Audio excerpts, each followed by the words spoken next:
تھی۔ لکڑہارا وہاں سے لکڑیاں جمع کرنے چلا گیا۔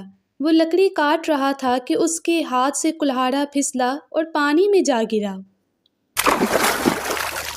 لکڑہارا بہت پریشان ہو گیا۔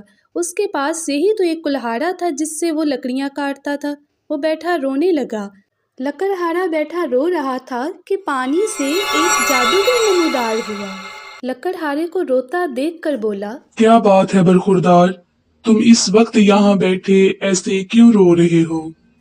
میں لکڑیاں کاٹ رہا تھا، میرا کلہاڑا پھسل کر پانی میں گر گیا۔ اب مجھے سمجھ نہیں آ رہا کہ میں کیا کروں۔